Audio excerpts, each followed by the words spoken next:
ஓம் சாந்தி. சிவபகவானின் மகா வாக்கியம்.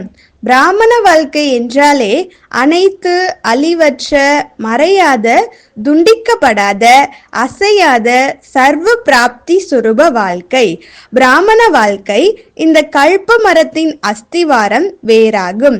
பிராமண வாழ்க்கையின் ஆதாரத்தில்தான் அந்த மரம் வளர்ச்சியடைகிறது. பிராமண வாழ்க்கை என்ற வேரிலிருந்து அனைத்து விதமான ஆத்மாக்களுக்கு விதை மூலமாக முக்தி, ஜீவன் முக்தியின் பிராப்தி என்ற தண்ணீர் கிடைக்கிறது.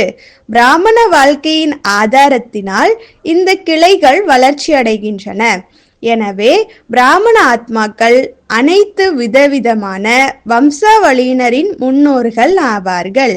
பிராமண ஆத்மாக்கள் உலகின் அனைத்து சிறந்த காரியத்திற்கும் வடிவமைப்பிற்கும் நல்ல நேரத்தை நிர்ணயிக்கக்கூடியவர்கள். பிராமண ஆத்மாக்கள் தான் அஸ்வமேத ராஜஸ்வ யஜ்ஞம், ஞான யஜ்ஞத்தை படைக்கக்கூடிய சிறந்த ஆத்மாக்கள் பிராமண ஆத்மாக்கள். ஒவ்வொரு ஆத்மாவின் 84 பிறவிகளின் ஜாதகத்தை தெரிந்துள்ளார்கள். ஒவ்வொரு ஆத்மாவின் சிறந்த பாக்கியம் என்ற கோட்டை விதியை உருவாக்கக்கூடியவர் மூலமாக சிறந்ததாக்கக்கூடியவர் பிராமண ஆத்மாக்கள். மகான் யாத்திரை, முக்தி, ஜீவன் முக்தி என்ற யாத்திரையை செய்விப்பதற்கு நிமித்தமானவர்கள்.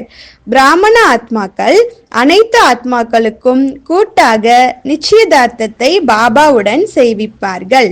பரமாத்மாவின் கையோடு கை சேர்ப்பிப்பவர்கள்.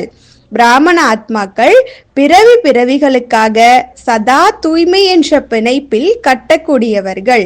அமரக்கதையை சொல்லி அமரர் ஆக்கக்கூடியவர்கள்.